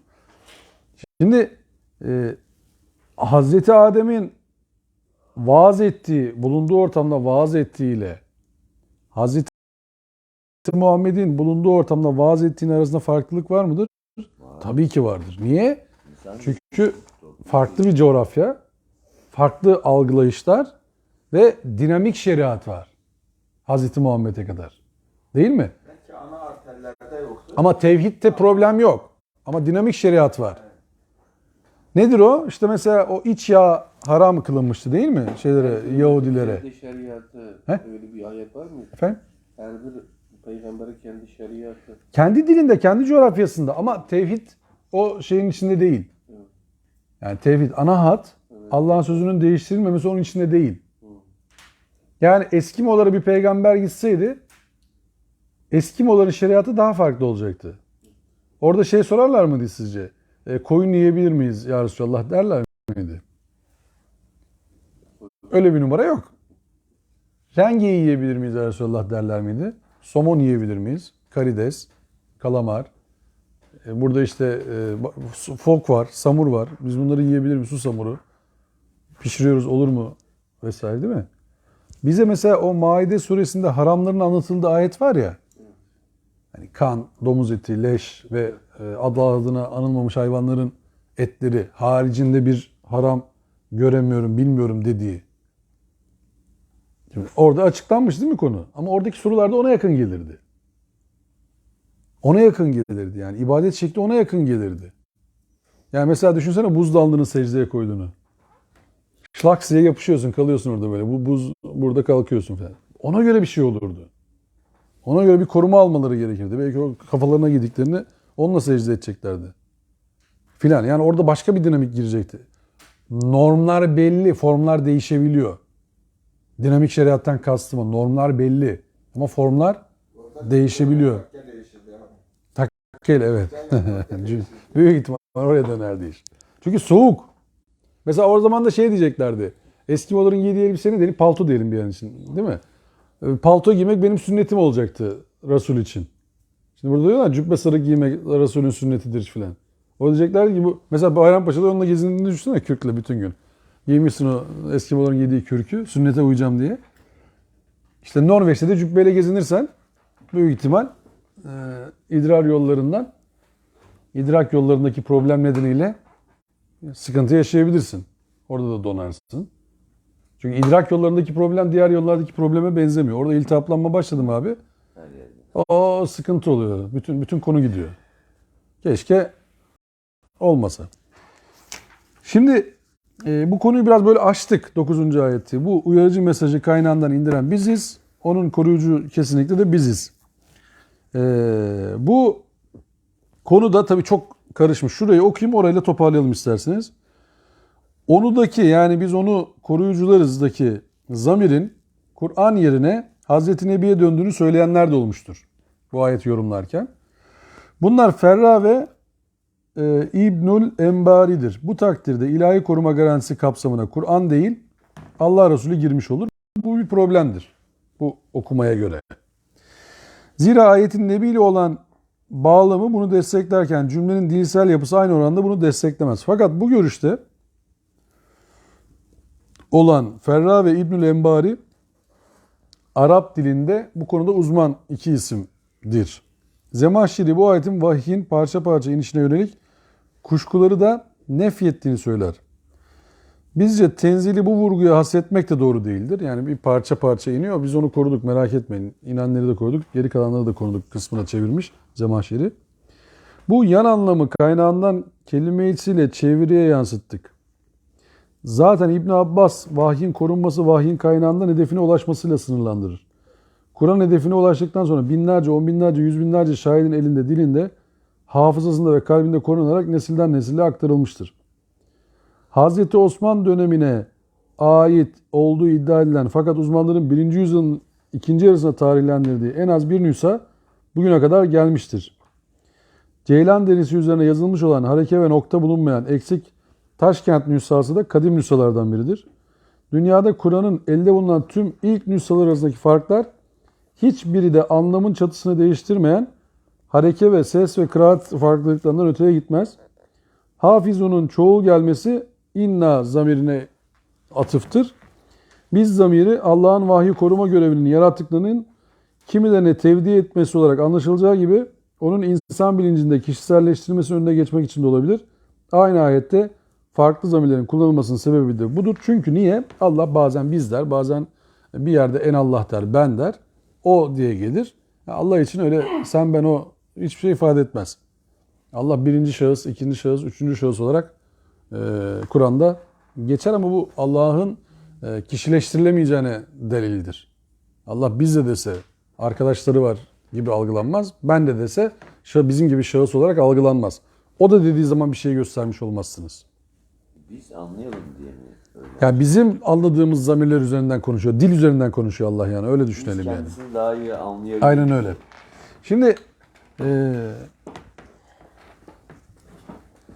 Hazreti İsa'nın vahyi ile alakalı tabir nedir? Yeni ahittir değil mi? Yani eski ahit Hazreti Musa'nın vaaz ettikleridir. Yeni ahit Hazreti İsa'nın onu aktarmasıdır diye söylenir. Peki bir gerçek olan şey şu. Hazreti İsa'nın yaşadığı dönemde yazıldığı belirlenen herhangi bir İncil var mıdır şu anda canlı? Yoktur. Bunu Hristiyan alemi de bilir. Ben söylüyorum diye yoktur demiyorum.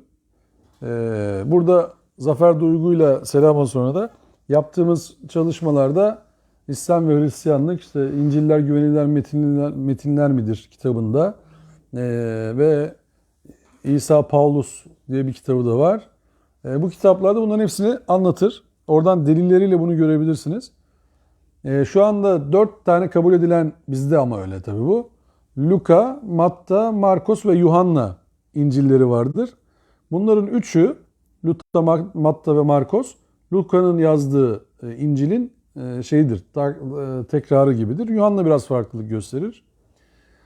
Fakat bunların 4'ü de kişisel hatıralarını içerir. 4'ü de ben Hazreti İsa'nın şöyle söylediğini hatırlıyorum diye söyler. Hazreti İsa'nın zamanında yaşamışlar mıdır bunlar? Luka, Matta, Markos, Yuhanna hayır. Yaşamamışlardır. Hazreti İsa'yla yaşamışlarla beraber yaşamışlar mıdır? Yine hayır. Bu arkadaşlar bulundukları ortamlarda Paulus'la beraber, Paulus'un işte yaşadığı ve ben Hazreti İsa'yı gördüm. O bana dedi ki bundan sonra kontrol sende kardeş, ben yukarı doğru çıkıyorum herzesi den sonra ortaya çıkmış delikanlılardır. Çünkü Hz. İsa'nın düşmanlarından birisidir Pavlus. Hatta ve hatta Hz. İsa'yı gammazlayan adamlardan bir tanesidir. Hz. İsa'nın ölmesi için mücadele eden, çarmıha gerilmesi için mücadele eden adamlardan bir tanesidir. Hz. İsa'ya düşmanken Hz. İsa ortadan çekildikten sonra Allah biz onu göğe aldık dedikten sonra ve senden önce hiç kimseye ölümsüzlük vermedik diye Allah Resulüne söyleyip yani ruhunu, çünkü Maide Suresi'nde ne diyordu? Teveffeyteni. Beni vefat ettirdikten sonra sen onlarla beraberdin diyor. Hz. İsa'nın da ölmüş olduğunu buradan anlamamız gerekir. Gelecek diyenler biraz hayveye bekliyorlar. Onların gelecek dedikleri gelmeyecek büyük ihtimalle. Neyse. Beklemeye devam edebilirler ama sıkıntı yok. Hz. İsa'nın linç edilmesinde, çarmıha gerilmesi operasyonunda parmağı olanlardan bir tanesidir. Sonra bir anda ortadan kaybolup ya ben İsa ile görüştüm. O Mesih oldu artık. Allah'ın katına çıktı. Görevi de bana verdi. Artık bu zor görevi üstleneceğiz. Yapacak bir şey yok deyip ortaya çıkan bir heriftir Pavlus. Yani din inkarcısıyken bir anda dinin hamisi olmuştur. Niye? Çünkü tezgah başına geçince dini savunabilirsiniz. Sıkıntı yok. Yeter ki size faydası olsun. Vücut bulmuş hali. Ondan sonra bu İncil'ler yazılır. Dünyada şu anda yaklaşık 100'e yakın İncil vardır. Bunların içerisinde bizim 4 zannettiğimiz İncil en muteberleri denilmez hiçbir zaman ama burada öyle sanılır. Ve işin kötü tarafı bunun İznik'te kabul edildiği zannedilir. İznik konsülünde oturmuşlar abiler. Benzetmek gibi olmasın böyle. Hangilerini kabul edelim falan, işte ya bu çok oldu, az oldu falan. 3 aşağı 5 yukarı tut elini falan derken 4'te kabul etmişler. 4'te de Luka, Markas, Matta, Yuhanna falan olsun demişler mi acaba diye sormak lazım. İznik konsülünün kararları da bellidir. Yani bunu anlatan Müslüman abiler bunu kararları bir okusalar orada öyle bir karar alınmadığını da görecekler. Yani İznik konsülünün kitabı da var. Orada da öyle bir şey yok yani. İznik konsülünde bu kararlar alınmadı. Hiç alakası yok. Alınmadı. Başka bir noktada bunlar alındı. Niye 4 oldu kısmı var. Ben mesela niye 4 tane İncil var diye sorana niye 4 tane hak mezhep var diye sorarım mesela. 4 tane hak mezhebi nereden çıkarttınız? Niye 6 olmadı, 5 olmadı, 17 olmadı, 3 olmadı? 1 olmadı. 1 olmadı. Bir tane de olabilir. Hak mezhep ya sonuçta yani. Niye 4 tane kitap var? 12 tane miydi şeyin yardımcısı? Hazreti İsa'nın. Evet. 12 havali var. 13'ü sevmiyorum. 13.'ü sevmiyorlar. Evet. O 12 imam mı var bir de? 12 Allah ne kadar benziyorlar şey. Yani böyle denk getirmekte de üstümüzde yok farkındaysanız. Yani böyle acayip yerlerden acayip öykünmeler yapmışız yani. Zerdüşt'ün göğe çıkmasından miracı falan bir almışız. Ama bunları sormak lazım değil mi? Yani bu var mı Kur'an'da hakikaten bunlar ya? Ya dinde tefrikaya Allah müsaade eder mi? Hocam hadis var o konuda. Hangisinde? 71 Yahudiler, 72 Hristiyanlar, Müslümanlar ise 73. Ama bunların içerisinde bir tanesi Fırkatın Naciye. Yaşa. Peki Allah sakın tefrikaya düşmeyin diyecek ayette. Evet. Ondan sonra da Allah Resulü diyecek ki siz ayrılabilirsiniz. Olur yani. Öyle mi? Fırkateyn mi dedi? Nasıl dedi? Anlamadım. Fırkatın Naciye mi? Fırkatın ha. Fırkayın nari, fırkatın. Yani velhasıl abiler korunan zikirdir. İnna nahnu nezzelne zikra. Biz zikri muhafaza ettik. Zikir bizim anakartımıza yazılan, fıtrata yazılanların bize hatırlatılmasıdır. O anakart Kur'an'ın bize yüklenmesi, Kur'an ise onun okunması yani. dile gelmesidir işte. Evet. Bizde vücut bulmasıdır, dile gelmesidir. Doğru.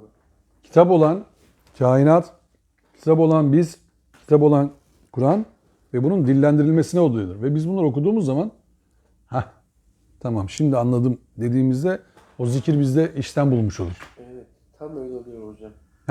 Şimdi anladım dedi. Bir dakika ya. Şimdi bu iyi düşünürler var ya dünyadaki.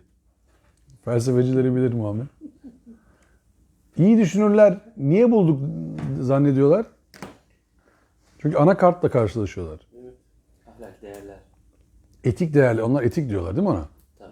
Ben onu yaşadım zaten hocam. Yani ben ateist oldum. Ondan sonra İslam'la tanıştım. Kur'an okuduktan sonra zaten ben sormak istediğim sorulara cevap veriyorum. Eğer Allah olmazsa bunu nasıl bilir yani? Namos. Veriyor mu? Namos diyorlar ya, namos. Bizdeki namus sözü filan. Bu yazılım işte bu. Norm. Yani namos. Yani diyor ki bu tamam ya, bu böyle olması lazım. Yani namus sözüne, biz de namusu başka yere indirdik biliyorsunuz. Kötü bir şey oldu o. Namus cinayeti. Bir tek bir yerde geçiyor. Bir yerde geçmiyor. Adam binayı kötü yaptı. 100 kişi öldü. Namussuz değil mesela o adam. Bu adam namussuz değil şimdi. Bak 100 kişi öldü binada. Namussuz değil o. Müteahhit. Lan nasıl namussuz olunur başka? Ya o kadar adamın canına kıydın ya. Barın barın bağıranarak öldü insanlar. Nasıl namussuz olunur başka? Şu 2015'te Çanakkale Köprüsü yaparken Hı. kendini hareketi yapan Japon mühendis var ya. Yapmış mı harbiden hareketi? Hareketi yaptı, öldü. Kendini Yaptı ya öldürdü. Niye? Yani Yanlış oradaki yaptı, bir Osman halk Gazi. bir şey düştü ya. Osman Gazi. Osman Gazi var orada. Niye kendine kızdı o? Bir halat koptu. Halat Kendi koptu. Hatasından. Halatın hatası değil miymiş o? Evet. O benim hatayım diye o Ha. kendi üstüne aldı, ondan sonra öldü yani. Halbuki Müslüman olsaydı işi kolaydı bak. Takdir ilahi diyecekti. Kurtaracaktı kendini yani. Ne uğraşıyorsun abi? Hareketi Ama o yapıyorsun. malzemeyi satan Türk şirketi şey oldu. Ama malzemede sıkıntı yok şimdi bak. Öyle mi? Hadi bakalım. Elin Japon'u gelmiş oradan bizim şeyi bozmuş. Bakalım neymiş? Bakalım. Şeyde Türklerin ismi vermeyin. Malzemeyi satan Türk de malzemeyi yapan Türk mü? Yok. Belki bağlantıyı yanlış yaptı herif. Şimdi adam ne yaptı? Orayı bir şey, öldürmeden önce kendi Zaten şeyine. orada şey var. Bir şey bağlantı yazıyor. hatası var. Evet. Onun verdiği koordinatlarda bir demek ki bir yanlış bir şey veriyor. Ama adam kendi hani Kendi onuruna yediremiyordu. yediremiyor. Evet. Dünyada sadece 3 öyle mühendis varmış. O öyle köprü yapan. Onun biriymiş adam. O şey bir tane kahvede bir şey yazıyor. Burada çok insanların emeği geçti. Yani ben sorumluyum bundan diye. Halbuki Kendim öldüreyim diyor. kendi öldürüyor. Ama Allah ona canı emanet verdi. Emanete ihanet etti şimdi. Evet. İşte Müslüman olsaydı burada söylemek lazım. Hocam bak yanlış yaptın ama gel bu işten daha iyisini yapalım. İşte Müslüman olmayınca bak orada hata yaptın mı bitti zannediyorsun. Ama şimdi Müslüman olup da takdir ilahi deme yani. Ama kendini de öldürme. İşte ortada bir yol bulalım Öz sana. eleştiri yap. Yani Evet. Yenisi daha düzgün daha mü yap? güzel köprüler. O hatadan ders çıkart. Evet. Yani Hazreti Adem de hata yaptı. Hatasından öz eleştiri Doğru yaptı. doğru. Yani Hazreti Musa da hata yaptı. O da öz eleştiri yaptı. Festağfirilizden kaç kere geliyor Kur'an'da? Yani o hatayı zaten sonu olarak biliyor. O yüzden. Ben yapamam diyor bunu. Sen Allah Tabii değilsin ben ki. yani. Tırnak içinde söylüyorum. Sen Allah değilsin ki nasıl yapamam? Yaparsın hata ya ne demek yani? Ben kendime yediremiyorum. Niye? Allah mısın? Hatasız mı olacaksın? Ne oldu ki? Yok ki öyle bir numara yani. O yüzden insanlığa İslam'ı anlatmak, insanlığa kendini anlatmak, insanlığa fıtratı anlatmaktır. Biz insanlığa İslam'ı kendinle barışması için anlatırız. Kendine gel deriz adama. Kimseye çağırmıyoruz ki biz seni. Allah'la olan sözleşmene gel, kendine gel. İyi insan ol sen. Başka amacın yok ki senin. İşini ama harika yapmaya çalış. Ama mükemmel yapamazsın. Harika yapmaya çalış ama mükemmel yapamazsın. Sen Allah değilsin. Mükemmellik sana ait bir şey değil. Noksansın. Noksan olacaksın. Eksik yazılım. Bu böyle. Tamam açık yazılım bizimki. Sürekli güncelleniyor, update ediliyor. Yeni şeyler öğreniyoruz. Bu akşam zorladık değil mi devreleri? Öyle mi böyle mi tutmadı bırakmadı falan. Kapalı olsa hiç zorlanmayız. Ne kadar rahatız değil mi? Bana ne abi yani hiç gerek yok. İncil hiç umurumda değil. Kapalı. Dinlemiyor. Tıt, kapalı. Kapalı devre olmak için ne yapıyorlarmış? Kur'an'da nasıl anlatıyorlarmış Türkleri? Kapalı devre hale gelmek için ne yapıyorlarmış? Parmaklarını kulaklarına tıkıyorlarmış. Dinlemiyoruz seni. Dinlemiyoruz seni. Kapalı devre olmak istiyor. Müslümana ne emrediliyor? Tavsiye ediliyor. Onlar her sözü dinlerler. En güzeline uyarlar. Bak açık devre budur.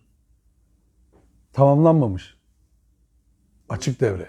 Kendini eksik hissedersin, ondan sonra öğrenirsin gibi. Açık devre olacaksın. Sürekli öğrenmeye açık olacaksın. Evet, doğru. Sürekli. Bittim dersen, tamam oldum dersen tamam geçmiş olsun. Kapatalım abi seni. Hareket yaparsın. Yapma. Hareketi de kötü de.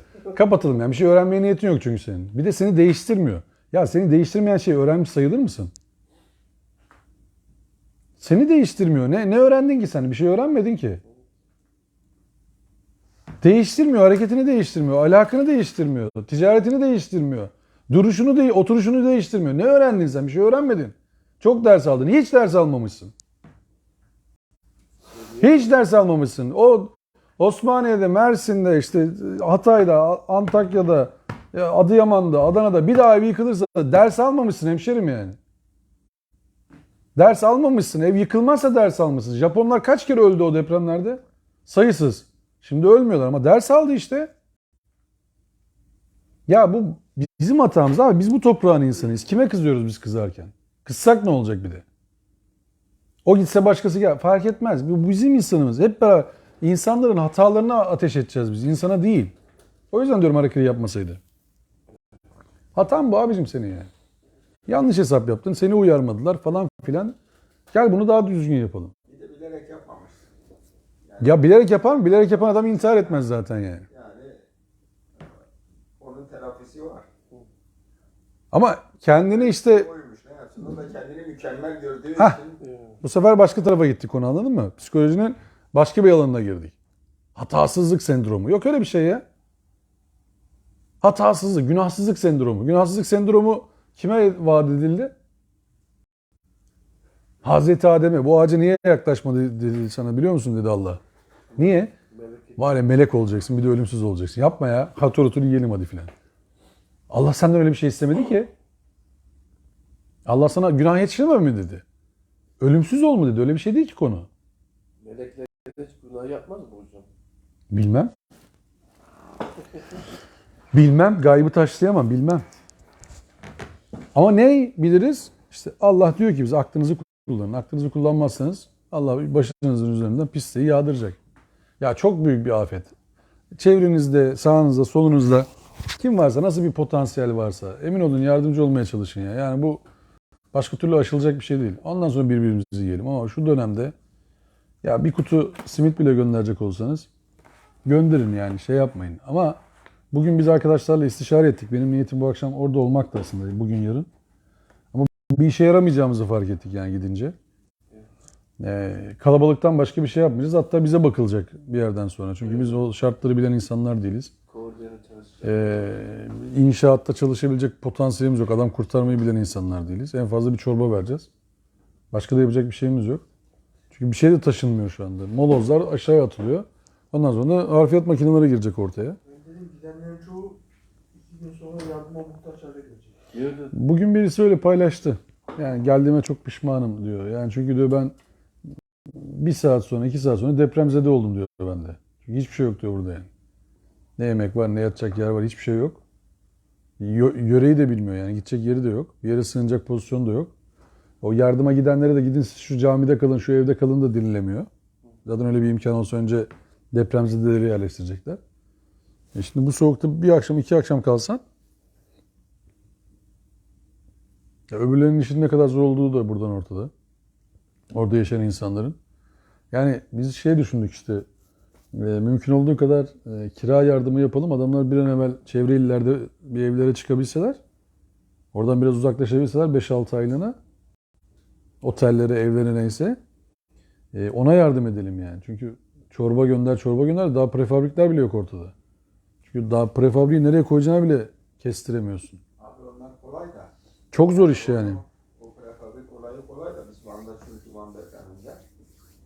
Ama onlar da bir süreçtir yani o prefabriklerini getirir. Çünkü o prefabriklerin stoklandığı yerler var. Şimdi muhtemelen yeni prefabrikler yapılacak, onların yetiştirilmesi. Tabii o bir süreçtir. Şimdi kış olduğu için Van'daki de kış şimdi. Ya abi, O hava şartları oldu mu? şimdi 6.000, 7.000 bina yıkıldıysa 4 ile çarpsan 28.000, 10 ile çarpsan 60.000 daire demek bu. 60.000 prefabrik koyacaksın. 60.000 prefabriği nereye koyacaksın?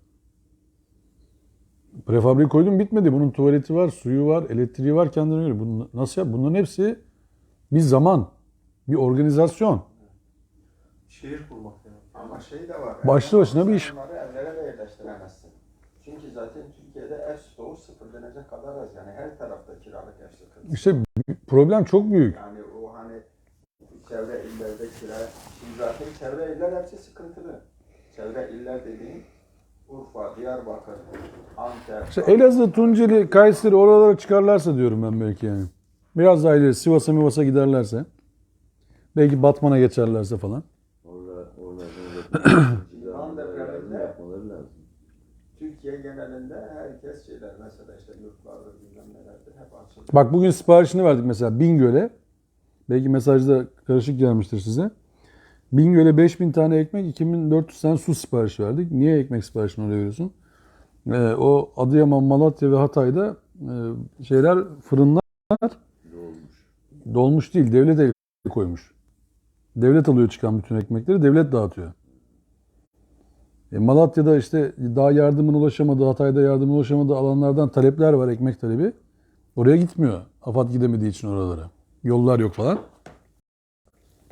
Biz Bingöl'den sipariş verdik. Bingöl'de ekmek yapılacak. 5000 tane yarın sabah. Yola çıkacak. Bingöl'den Malatya'ya. Ya da Bingöl'den Maraş'a neyse. Ya da Elazığ'dan çıkacak. Nereye ise. 2 saat işte. İkisi de 2 saat. Elazığ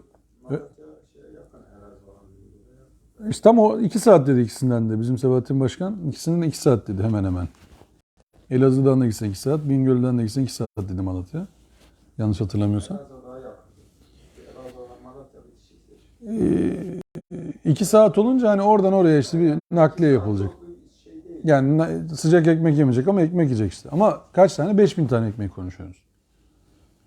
5000 tane ekmek deyip de geçmeyin. 1 ton malzeme o ha. 200 gramdan saysanız 1 ton un gerekiyor. İşte su ona göre falan. Süreklisi. Bir de adama bir somun ekmek verdin, o ne yapacak? Bütün gün onu mu yiyecek yani? Bir bardak su verdin, o bütün gün bir bardak suyu mu içecek? Bizim gönderdiğimiz su 2400 tane. Biz 13,5 milyon adamdan bahsetti Murat Kurum. Etkilenen. 13,5 milyon adam ya. Birden fazla firmanın veya derneğin girmesi kaydetmiyor abi orada işte. Türkiye'nin her tarafından Haluk Levent ne dedi? Şu an Konya yolunda bir sürü tır var, ilerleyemiyor. Bir sürü yardım var. Gitmiyor. İstanbul'dan İzmir'e gidiyor. Girecek yeri yok. gidiyor. Abi beni özellikle adam arıyor diyor, 2 kamyon gönderme. Abi gönderme. Gönderme yani. Şu an bana ulaşma ki bu, gönderme. Şimdi bizim akrabalar çıkıyorlar. Hatta dedim ki gitmeyin bak kamyon gidiyor ona yükleyin malzemeleri. Dediler ki yok biz niyetine girdik kendimiz gideceğiz. Biz talep ettikçe diyor yani. Ahbap talep ettikçe, işte kızlar talep ettikçe, işte Ahbap Derneği biz mesela talep ettikçe diyor. Ya burada işte şöyle düşünün. Bugün 100.000 tane ekmek veriyoruz tamam mı oraya? Herkes ekmek gönderiyor 100.000. Yarın kaç tane geliyor? 1000. Ertesi gün 100. Şimdi bunun organize edilmesi lazım. İşte fırıncılar odası mıdır abi bu işin? En ehli bu adamlar değil mi? Fırıncılar odası yapması lazım. Bütün fırıncılar odasına kayıtlıysa bu bütün fırınlar. Abiler bak şuradaki fırınlardan topluyoruz. Her gün şu kadar ekmeği biz buraya götürüyoruz. İşte toplanmalı. Ya bunu yapması lazım mantık olarak bir üst aklın. Abi oturacak yani şimdi bu iş Diyorum ya bunların hepsi ders. o bir bölge vurulmuş yani şimdi bir şey değil ki abi bir bölge vurulmuş. Bu korkunç büyük bir şey. Bak tekrar söylüyorum. Bir tanesi büyük şehir. Bu da bir ders. İlçeleri var. Yani inşallah buradan ders çıkartmayı biliriz yani. Onu söyleyeyim ben size. Ama Rabbim rahmet etsin yani. Ölenlere, kalanlara Allah sabırlar versin. Rabbim ülkemize yardım etsin. Başka gidecek bir yerimiz yok bizim yani. Biz kızsak da, üzülsek de, sevinsek de burası bizim ülkemiz. Nereye gideceğiz başka yani? Bizim başka gidecek bir yerimiz yok. Ne olacaksa burada olacak bize Allah'ın izniyle de. Rabbim rahmet etsin. Ve ahiru davanen elhamdülillahi rabbil alemin. Rizalillah Teala el Fatiha.